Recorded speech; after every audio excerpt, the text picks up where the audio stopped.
भाजपकडून फडणवीसांच्या बॅगेची तपासणी करतानाचा व्हिडिओ समोर. केवळ संविधान हाती घेऊन उपयोग नाही, संविधानिक व्यवस्थाही पाळाव्या लागतात. बॅग तपासणीवरून विरोधकांच्या टीकेला भाजपचं प्रत्युत्तर.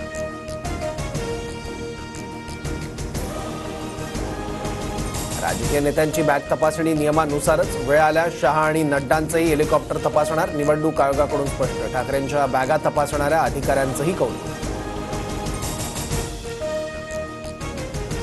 केंद्रीय गृहमंत्री अमित शहांची आज चाळीसगाव, धुळे, परभणीत सभा. महायुतीच्या उमेदवारांच्या प्रचारार्थ अमित शहांचा महाराष्ट्र दौरा. फडणवीसांची आज मुखेड, मूर्तिजापूर, काटोल आणि हिंगणा मतदारसंघात सभा. तर पालघर, कल्याण आणि अंबरनाथमध्ये मुख्यमंत्री शिंदे उमेदवारांचा प्रचार करणार. अजितदारांचाही बारामती, बीड, गेवराईत दौरा.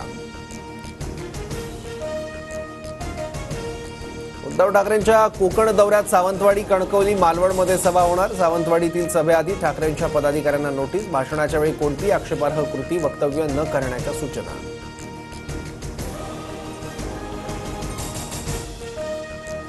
लोकसभेला साहेबांची शेवटची निवडणूक. आताही शेवटची, पण पोरासारखा पुतण्या सोडला आणि थेट नातवाकडेच लक्ष. मतदारांशी बोलताना अजित पवारांचा थोरल्या पवारांना टोला.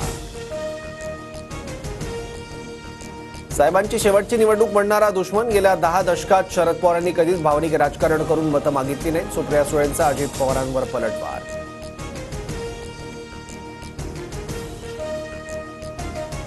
दोन 2019 मध्ये भाजपसोबत जाण्यासाठी 5 बैठका. बैठकीला शरद पवार, अमित शहांचं, गौतम अदानीही उपस्थित होते.